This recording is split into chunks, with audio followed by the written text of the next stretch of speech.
Hello, everyone. Welcome back to the second session that we have today for Stewardship Back to Basics.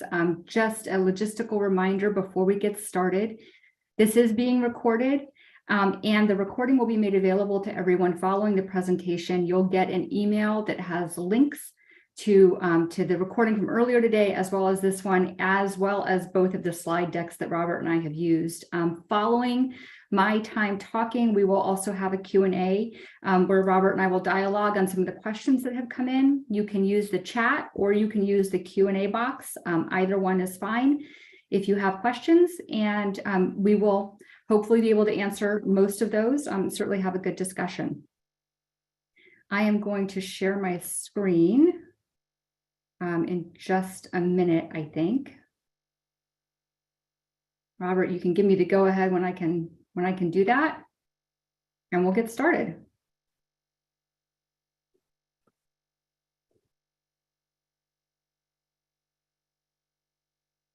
Okay.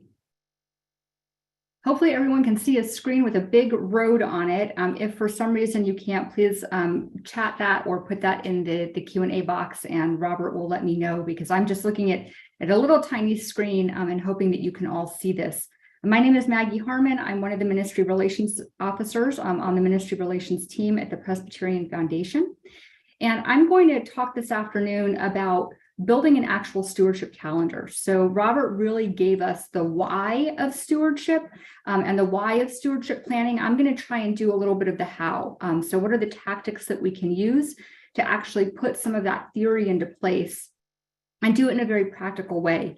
And what I want to acknowledge first is I know there's a few hundred people who are on this webinar, and every one of you is in a church that's a little bit different than every other church. I serve in the Southwest region, and it is not uncommon for me to have congregations that are 20, 30, 40 people. So there's not going to be a robust generosity team. Maybe there's going to be the one person that Robert talked about. There's not going to be a lot of people on session. That's okay. Wherever you're at, whatever it is that is right for your congregation, you can do something in stewardship. You can engage the people who are members. So hopefully all of these tips that I give today, we can find some way to apply to your situation and know that they're not designed for just one size. Well, let's jump in. And I'm having a couple technical problems myself. There we go. So what you want to do is you want to start with your goal, right? If you're doing any sort of process, any sort of plan, you're trying to accomplish anything, you want to start with trying to figure out what it is that you actually want to accomplish at the end of this. And I know you're probably thinking, well, stewardship, that means we want, a certain amount of money, but I would encourage you to remember what Robert was talking about. We're not talking about just money, right? We're talking about all the ways in which we engage time, talent, treasure, in thinking about how we take care of our congregations and how we participate in that relationship with God. So I think there are three primary goals that we should have when we're talking about planning around stewardship. The first one is information.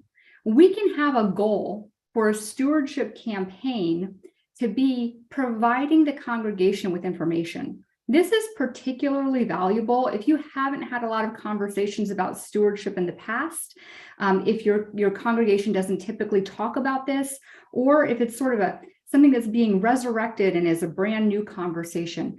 Rather than going right to an ask, you can start with information. And so your goal for the communications plan you would be building is an informational plan. You don't want anything in return. You want people to just receive information.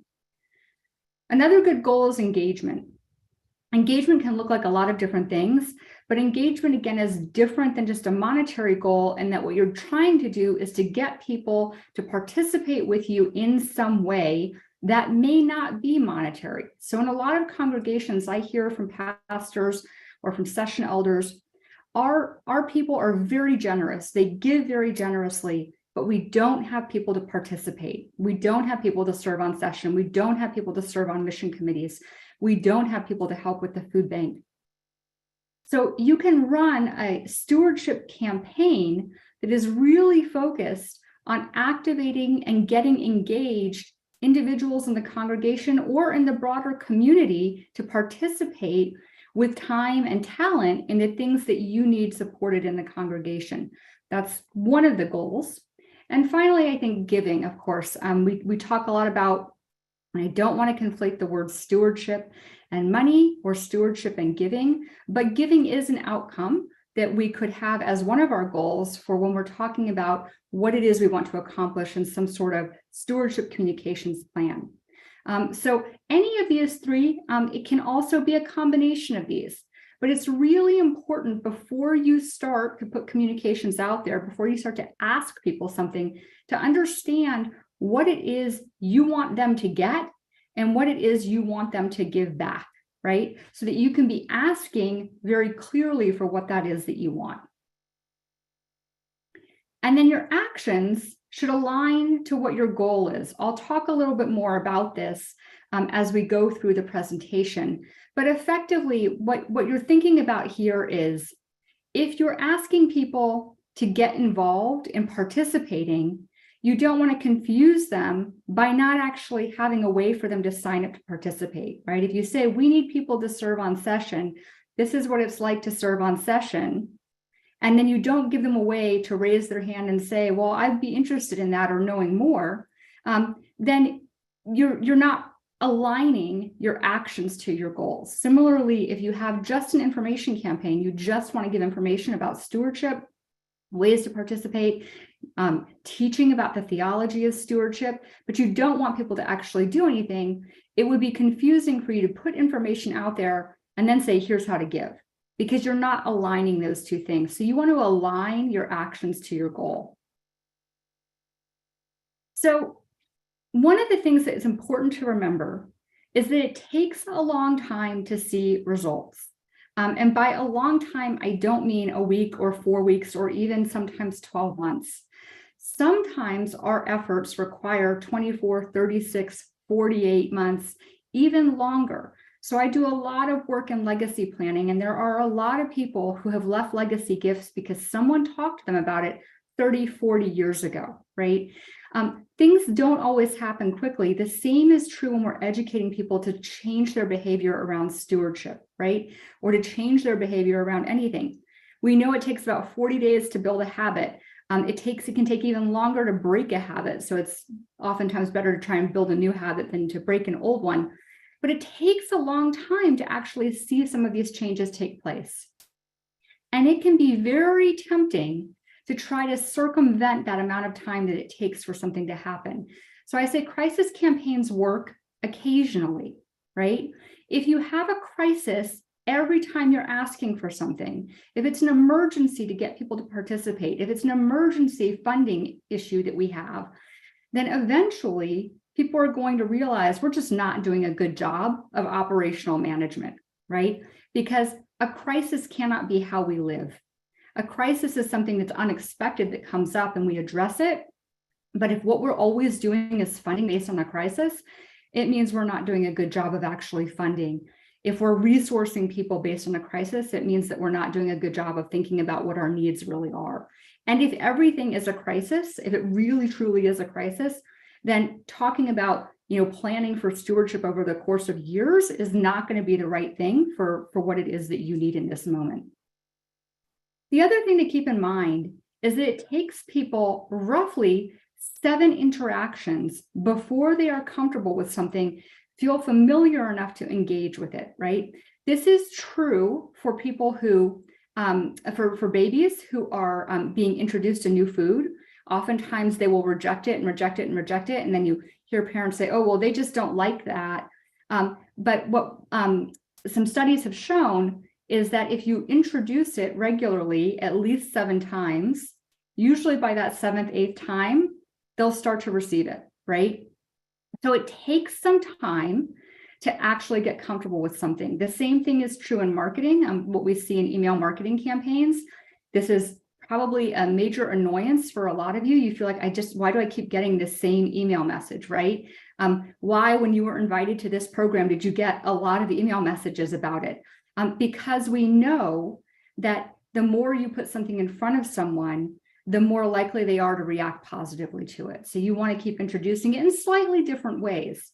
All of this to say, You need to be patient, right? There's a lot of, for as much as Jesus talks about money in the Gospels, he's also talking about and using garden metaphors and farming metaphors all the time. Really think about that when you're thinking about how long it takes to grow something. You can't decide that you are hungry for bread and to go out and plant a grain of wheat and then have bread by that evening, right? That's not how that works. So you really have to be thinking about, this is an action of planning ahead.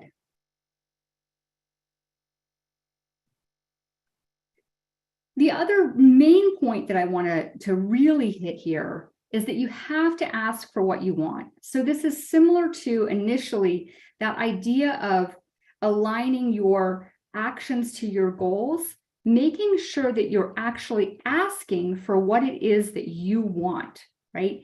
You can't just assume that people will get it, and you can't just hope that they'll get it or feel like, well, if we ask, then we're being too pushy. There's a very, very high likelihood of not getting what you want if you don't ask for what you want. You will not necessarily get what you want by asking, but you increase the odds dramatically if you do so. I like to say that my mother, may she rest in peace, used to say, if you loved me, you would know what I wanted. And that's problematic in a variety of ways. But the big issue there was she often didn't get what she wanted because she wasn't willing to ask for it. And sometimes we don't know what it is that we want, in which case we should not be asking for anything or putting it on someone else to just figure it out.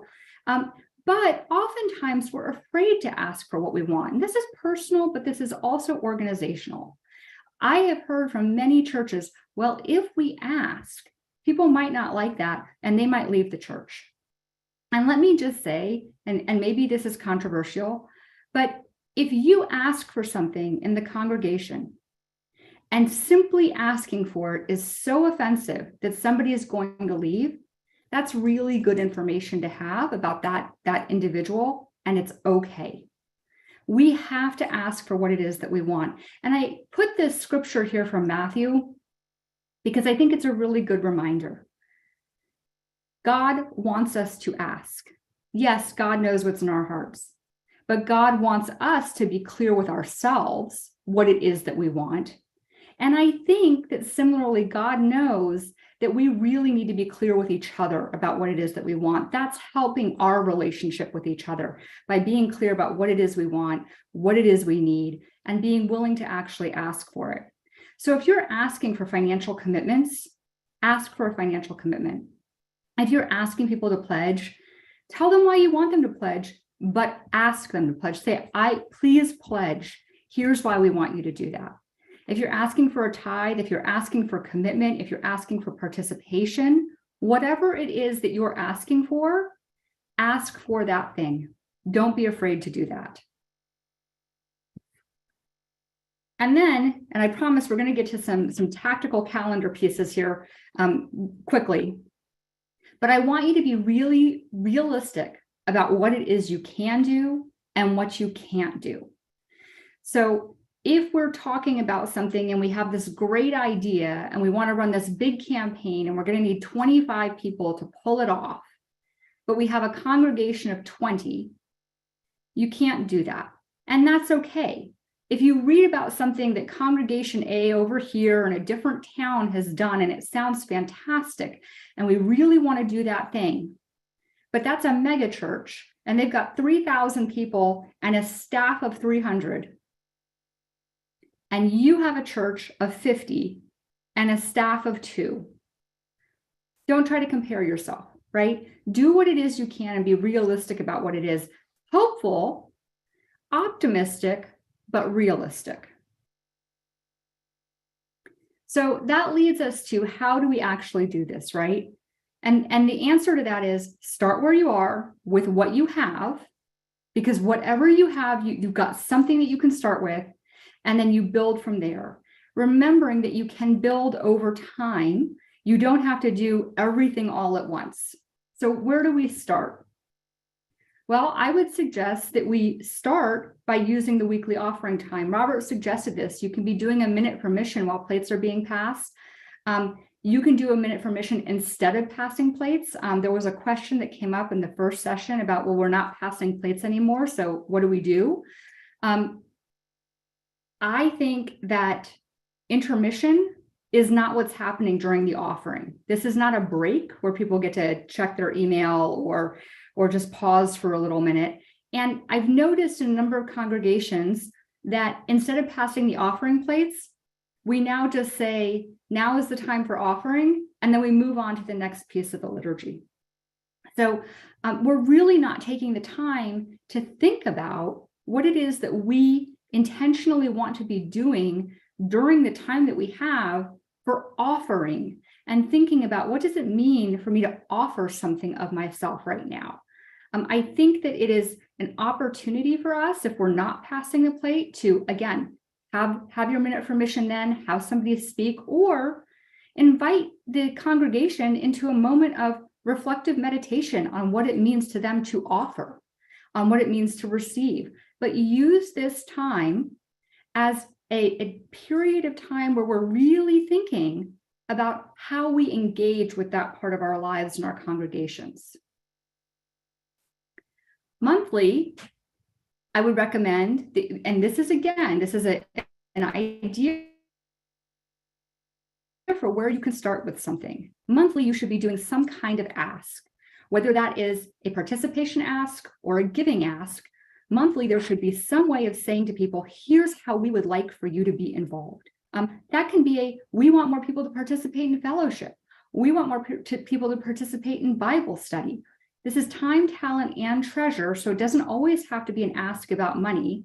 But part of getting into the rhythm of thinking about stewardship more often is the regularity of doing it. And that means monthly. And Robert talked a little bit about like putting it in your calendar, right? The first Sunday, the second Sunday, whatever it is, there's going to be a period where someone talks about what it is that we want you to do. Remembering your goal. Quarterly, I would love to see an update provided to the congregation based on what it is that your goal is that you had. If your goal is an information campaign for the year, then quarterly you can say, we have provided this much of this kind of information to these many people. This many people have received books, have received our newsletter, have received whatever it is, because what you're doing is you're reminding people of what your goal was, but you're also keeping people engaged in what the process looks like, so that it's not just something that's happening over there. And then annually, there should be some sort of financial giving appeal. Now, you can build this into what's going on throughout the year. There's a lot of different models to do that. But at least once a year, there needs to be intentionality about saying, this is what we're doing with the money that we're receiving, and this is why it's important to have you participate in that. And think, what is it that we need? How is it that we want you to participate? So what do you want people to do during the offering? This is where we start, the time that we have built in every week. And the answer is, say what it is that you want them to do, teach them how to do it, demonstrate how to do it. If it's giving, then talk about it, right?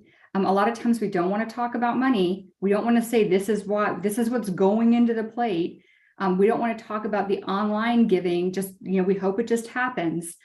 Say what it is that you want to have happen. Teach people how to do it, because a lot of people don't necessarily know. I know Robert mentioned this earlier. We have a lot of people who are coming to our churches who don't have experience in the church. And so this whole experience of passing the plate or not passing the plate, the offering time, they don't know what that is. So teach them and then demonstrate it by doing it yourself. So monthly, I talked about before, monthly having some sort of update that's going on, some sort of article. Now, I say article, you can put this either in the bulletin, or this can be a minute for mission, or it can go out as an email blast. And this sounds daunting, I know, because when I talk to congregations and I say, I want you to do something monthly, oftentimes the response I get is like, well, that's a lot, and we don't really have people to do that. But I promise you, Everyone in the congregation can participate. This can be one of your first asks, is participation. And it's not that hard. Robert did a great job before of recommending, 100 words, 200 words, 4 sentences. It doesn't have to be a lot, and it can be very directed. When you start with a big question like, what is stewardship? That can feel like it can be a book, right? And I'm sure many of you out there have written that book or read that book. But what we're talking about is something that's more bite-sized, that's consumable. And so you start by asking someone to answer a question. And what I have here are a list of questions that can be good starters for how to do this. Why do you give? Who taught you how to give? That can be a quick answer. My grandmother taught me how to give by doing XYZ. That's why it's important to me. And that's it. That's just a small sharing. But again, it brings to our consciousness more actively what it is that stewardship is in our lives. What do you wish others knew about giving? What is giving? That's a great question. And someone could answer that probably pretty quickly. What have you learned about stewardship? What's important to you about the church? What's important to you about your faith? So all of these could be long answers, but they can also be short, compact answers. But a way for you to start by getting some information from folks so that you can start to put that in communications and start to have more of that conversation. Quarterly, we talk about, again, doing the update piece, right? This is the information update that we want to do. And this is where this sits, right? What that looks like. So this is borrowed from some process ideation, and part of what we want to do is really think about not just doing something once, but being engaged in it all the time. That's how you have successful process. That's how you have successful manufacturing. You check in on what it is that you're trying to accomplish. So we have our goal, and our goal is what's driving the behavior that we're engaged in, right? We're aligning our actions to our goal. So we start by naming what the goal is. And then the appeal is, what are we asking that is aligned to that goal? Quarterly, something's going to happen here, right? We're starting probably with the appeal and the reminder to the goal. And again, this can just be informational. So if it were informational, it would look like we are starting an information campaign. We are going to try to provide information about X topic over the course of the next year. This is what we want you to do with that information. Maybe the answer is just take it in. And then quarterly, you're going to have an information update about how that's going. Remember, we just talked about that. Then the next quarter, you can have another information update, but this is an engagement opportunity now, right? This is an opportunity to say, I hope that you've been receiving this. We've been doing this. Here's again what we want you to do. This is back to the alignment with that goal. Then we have another information update. And look, now we're at the top of the year again. And so we can start by reviewing and then also offering what the next appeal is going to be so that this continues to be a cycle. And annually, you have some sort of giving campaign, right? This is our annual campaign. This is not our stewardship campaign, because stewardship is everything that we're doing before and around and after that. But the annual campaign is the very intentional time in which we're talking about money. So you need to talk about, and I know Robert mentioned some of this before, what have you done in the last year with the money that was given to the congregation? What do you want to do in the next year? And what do you want to do in the next 3 years? So you're imagining, as you talk to people about what it is that you want, and what do you need in order to do that? What resources do you need to make that happen? So this is our annual campaign. It doesn't mean it's exclusively financial, because you can say, and what do we need in order to do that? We need your participation. We need your particular talents. We need you to give of your time, and we need to give of our resources, of our financial resources. So it's being clear about what you want, what you've done, what you want to do, and then how you align people's engagement to those things. And then the ask is, how are you going to be engaged in this? In what way are you going to participate? We don't leave it open-ended as here are the ways to participate. We have an actual formal ask in there, which is, how are you going to participate? Because we assume that people are. And again, if the answer is, well, I'm not, I'm just going to come and be a consumer at the church. And if you ask me for anything, I'm not going to come here. It sounds harsh, but maybe that's okay, because what we don't want to do is have that perspective prevent us from asking for what we need in order to grow. So I would suggest that always asking, how are you going to be engaged? What are you going to do? And then this goes, of course, to the pastor knowing different elements as well, so that they can participate in that. Allows us to be challenged personally, to challenge each other, and to get really clear about where it is the congregation is trying to go in the future. So time, talent, treasure. I add a fourth here that I picked up from another speaker that I heard who added testimony. And again, we can have more than one of these going at a time, but testimony is a piece that I think is missing for a lot of us. And that is the willingness to talk about our involvement and engagement with church outside of the church and outside of just the people that we know there, right? How many of us are afraid of mentioning that when we go to the grocery store because we don't want to sound like we're evangelizing? Well, I think that this is an important piece that we can start to build into how we think about our engagement with God, our engagement with our congregations. Our testimony is part of how we live our lives as well. And so integrating that a little bit more in all of the things that we do. So there's a few different ways that you can invite people to be involved in doing that.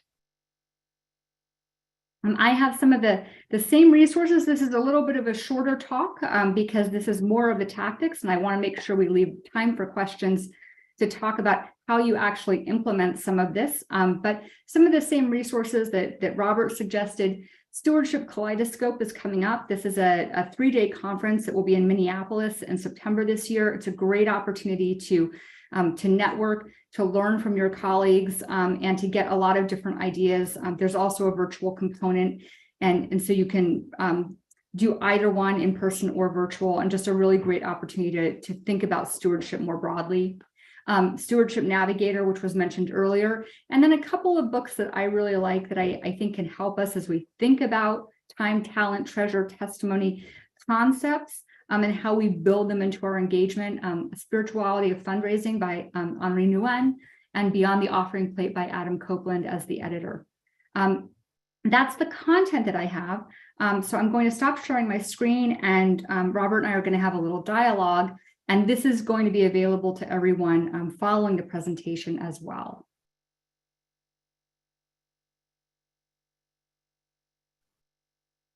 Maggie, wonderful job as always. We've got some questions coming in, so I think I will just throw some of those at you. So the first question, do you have any examples of an informational campaign? How would you describe that? How would I describe an informational campaign? I think a good informational campaign is oftentimes the updates that you find coming from nonprofits that you're engaged in, or community newsletters, that kind of thing. That's often an informational campaign that's combined with some kind of ask. Good. So we've got someone asking if we've got examples of good versus not good stories to share. So do you have any examples that come to mind of a really good story, or any examples of any bad stories?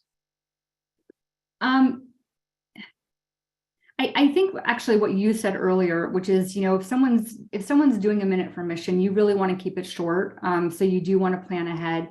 I think a not good story, if we're talking about, stories that we're sharing about, not about the process, but people that are actually sharing, I think that there's no such thing as a not good story. It's like saying there's no such thing as a dumb question, because if it's authentic, it's a good story. You might not like it, or it might not resonate with you, but that's why you do them regularly. I have some examples of bad asks that should not be done that way. But I'm not sure that's the question that was being asked.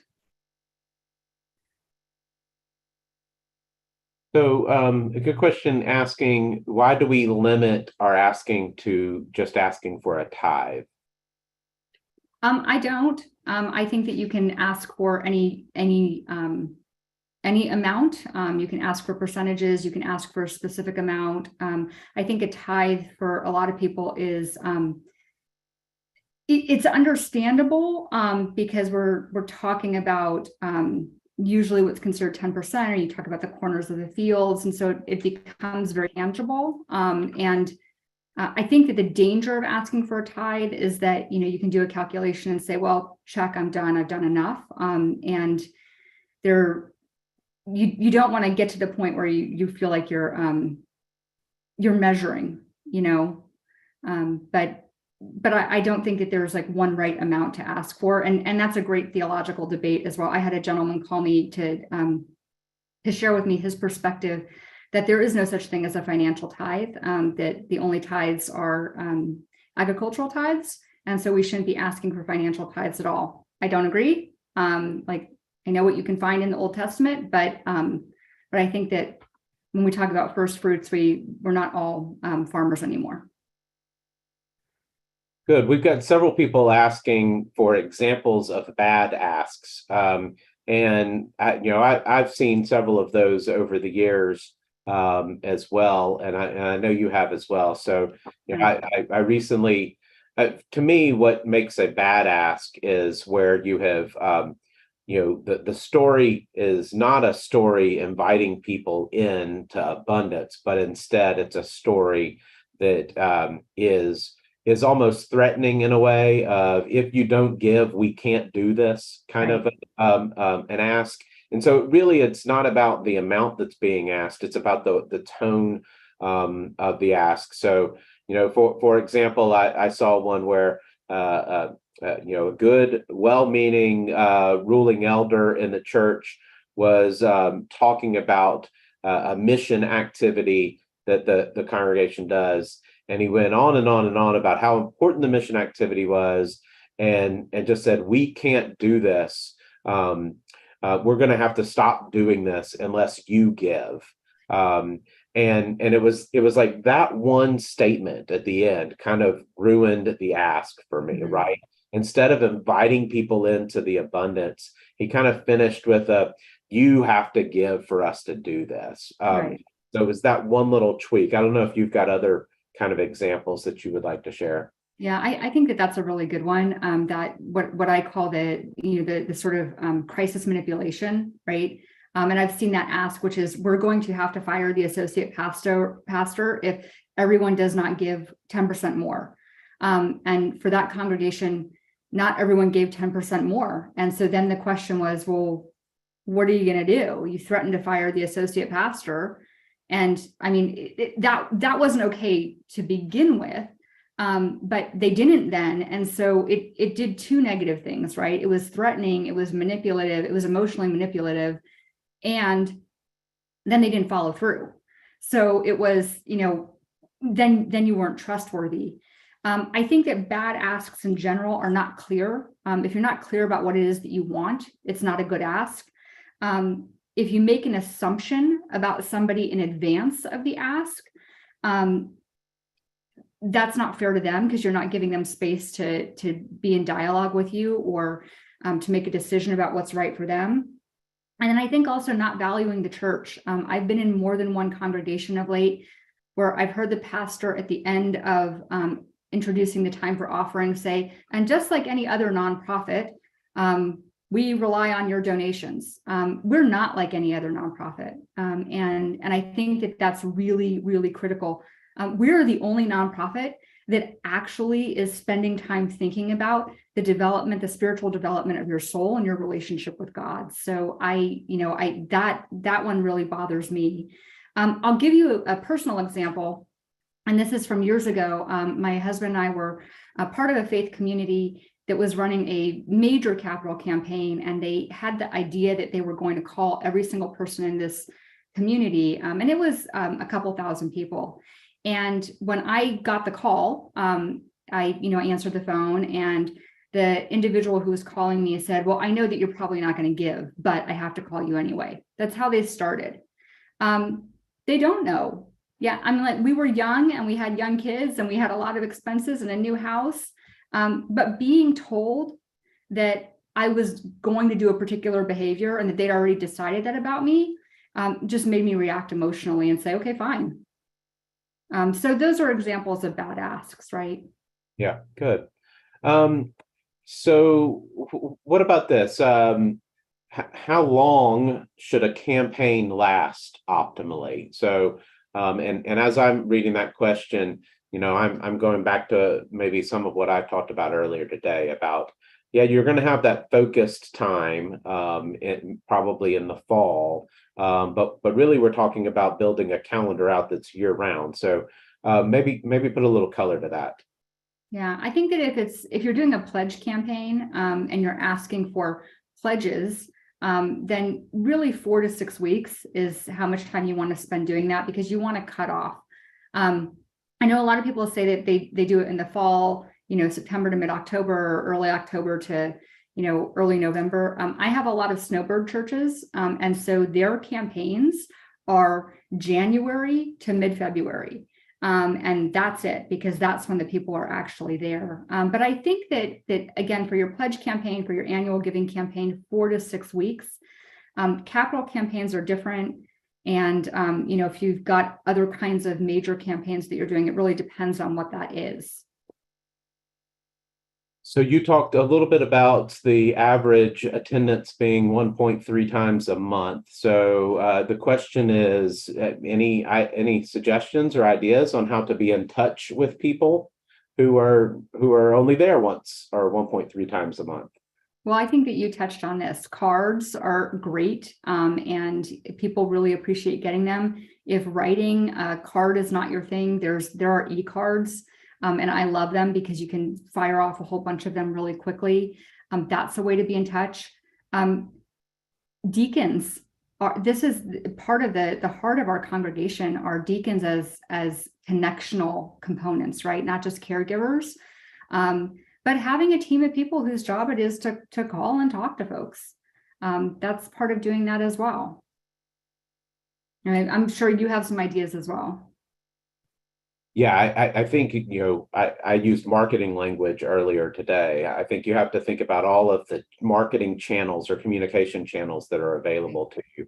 And so if you are doing that storytelling from the pulpit with an individual doing a testimony, record it, put it on your webpage, put it on your Facebook page, have them write it, put it in your newsletter with a picture of them.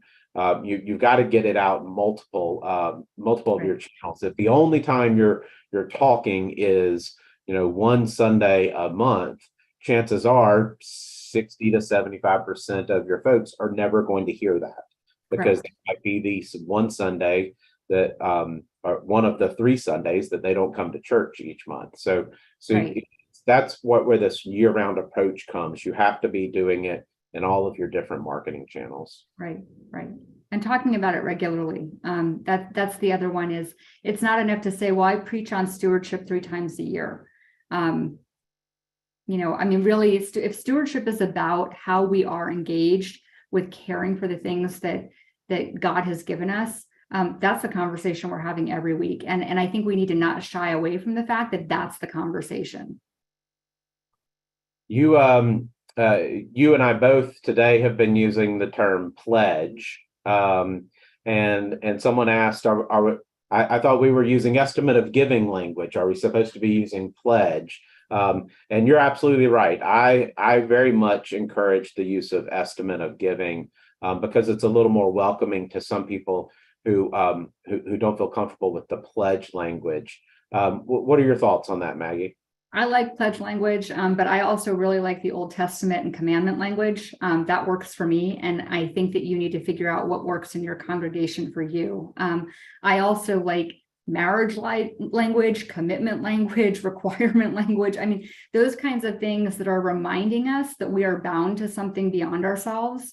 But I recognize that does not work for everyone, and that that's off-putting. So try different things, but try them consistently. Don't react because you use pledge 1 year, one time, and somebody says, I hate that language. See how it goes for a little while and see what happens. We have to be willing to experiment. So you also mentioned snowbirds, and I know in your region you deal with that. I also deal with that in my region. I cover the Southeast, which includes Florida, and many of our congregations, membership really fluctuates in season as the snowbirds come, as we talk about season and snowbirds. So the question is, how do we stay connected with those snowbirds who also have possibly a church somewhere else back home? And how do we not compete with them? Yeah, so interestingly, those folks tend to be the most engaged, right? Because they do have a home church and they have a church that they come to when they're in their snowbird season. And I've talked to a lot of people who say, "Oh, I love that we have Zoom services now, because what I can do, or YouTube, whatever it is, because what I can do is I can go to my congregation A, and then I can watch congregation B later." Or vice versa. And they can be more connected to both now. But it's about that intentionality that you talked about before, and different channels. So are we sending notes to the people who are our snowbird population, for the folks who are full-timers while they're not there? Do we say, we missed you, we're looking forward to you coming back? Do we remember that we're in community? So if you've got someone who's going from Arizona to Oregon, and you live in Arizona full time, when you're going to that area where they live, do you look them up and say, do you want to get together for coffee? I think that we forget that we can be friends and that we can be relational even when we're not sitting in the congregation together. Yeah, absolutely. And as Maggie mentioned, just from a really practical standpoint, many churches that deal with that kind of seasonality approach with snowbirds do shift their focus of that campaign time to that winter, January, February time. So that's a really practical way. But I do think this, as Maggie said, is a wonderful opportunity to utilize those other communication channels. Stay connected via Facebook and social media with them. Stay connected via your email, text messages, etc., so that they feel like maybe they're lucky enough to have two church homes, two church congregations that love and care for them. Here's a good question for us at the foundation. How do we work planned giving into all of this? I think, and I'd love to hear your response, but I think that planned giving is a parallel track. That's a conversation that you're having all the time. For me, planned giving is not competitive to our annual giving. Planned giving is the representation of our life and spirit, and it's the stewardship that we do when we are spirit. So I think that you can be having both conversations at the same time, and helping to provide that education. Yeah, absolutely. I think it's one of the mistakes many churches have made, is that they have ignored talking about planned giving opportunities because they think it's going to negatively impact their annual giving. And the data proves that wrong, right? That talking about annual giving and planned giving does not negatively impact either one of them.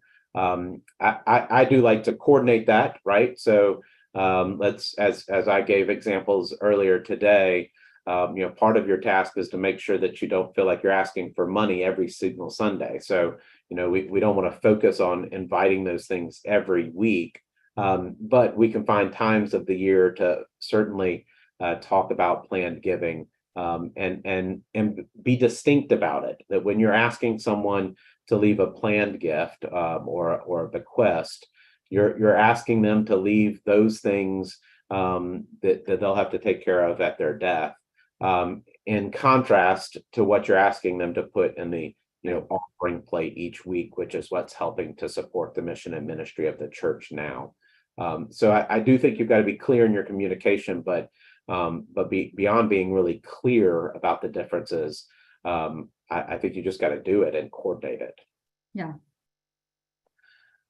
So here's a question about unified budgets. And so what I'm reading between the lines in the questions is maybe a church hasn't traditionally had a unified budget. Maybe they've had where people designate to particular portions of the budget, and maybe they're trying to move towards a unified budget approach. So how would you, what's the best benefit to that? And then how do you communicate that to the session and to the congregation?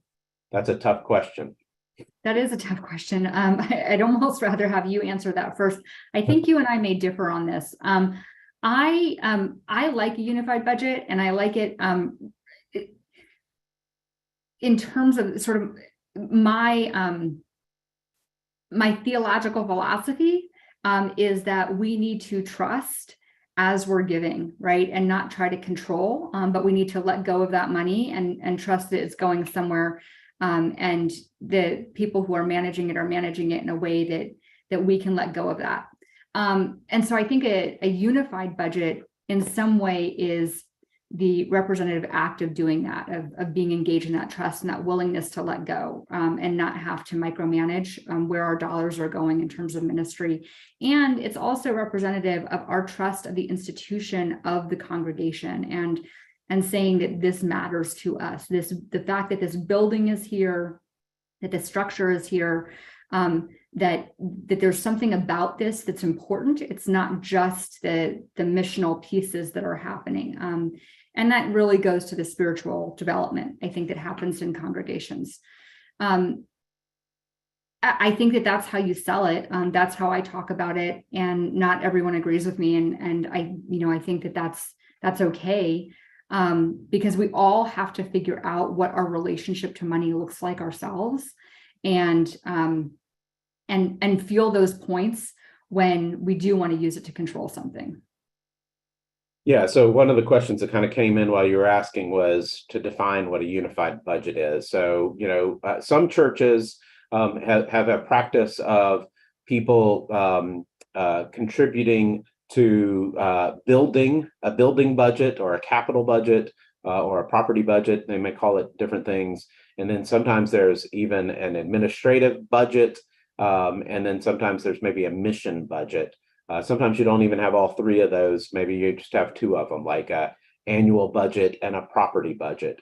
And so that's an approach to asking people to give, where you're asking people to kind of designate their giving to those purposes. And a unified budget would be not asking people to designate, but instead all of those kind of expenses would be all in one annual budget. And you ask people to contribute to the annual mission, ministry, administrative, and capital, all as one gift to the congregation.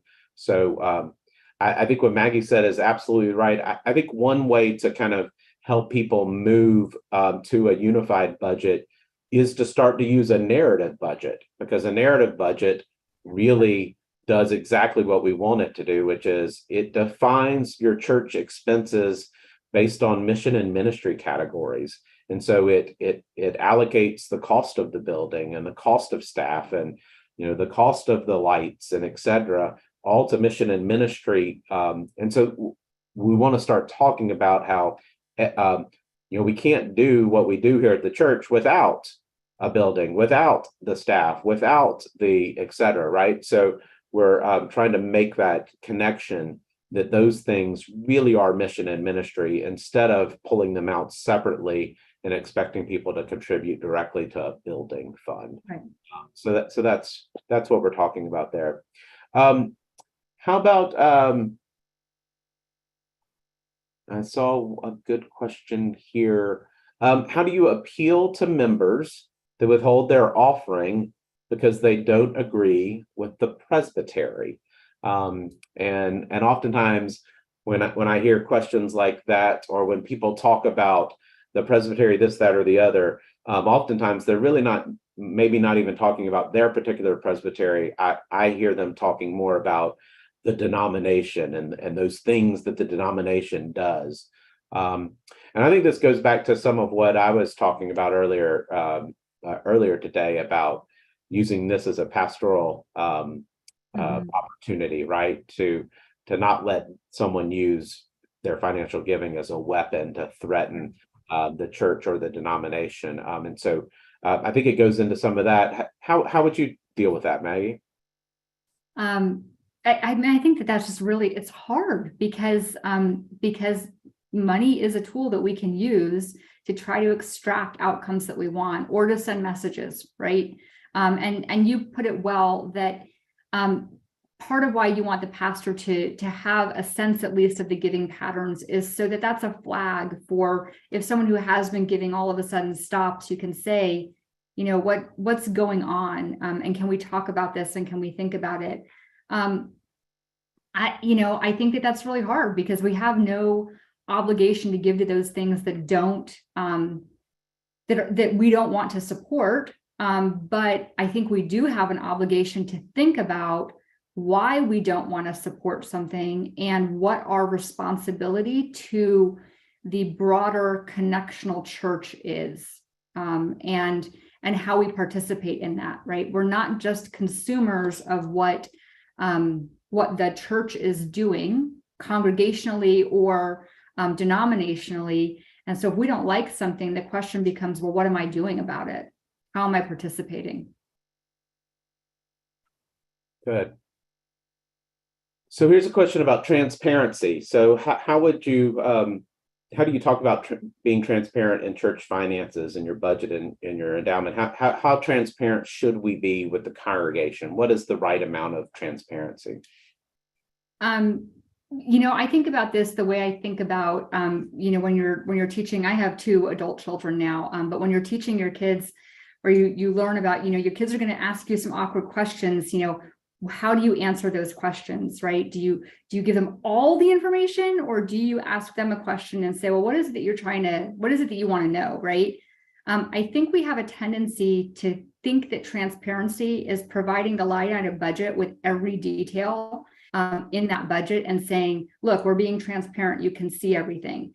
But for a lot of people who are not accountants, they look at that and they glaze over, and then they disengage because they don't understand how to read it. They don't really understand what it is, and it's just too much information. So I think that you want to understand what the questions are that people have, and then you want to answer those questions. And I don't think there's any question that gets asked that shouldn't get answered. I believe in total transparency when it comes to the finances of a congregation, and I don't think that means that we just do a big financial report and hand it to people and say, figure it out. Good. I think we're coming up on time. I see a question that's kind of referencing something that I talked about earlier today, about desserts and dialogue, and they're asking, how does this fit into the calendar? How to get people involved? What would be the focus of the dialogue? I actually think the dessert and dialogue approach fits in with what we were talking about just a moment ago, and even with transparency as well. Like, I think that they're a perfect opportunity to have the difficult conversations that you may need to have. So maybe you are, and someone else has asked about, well, what if your church budget is barely meeting needs? How do you have that conversation? So I think a dessert and dialogue is actually a perfect opportunity to do that. Go have those dessert and dialogues, have them be led by members of session in their homes. Invite people to sign up to attend one.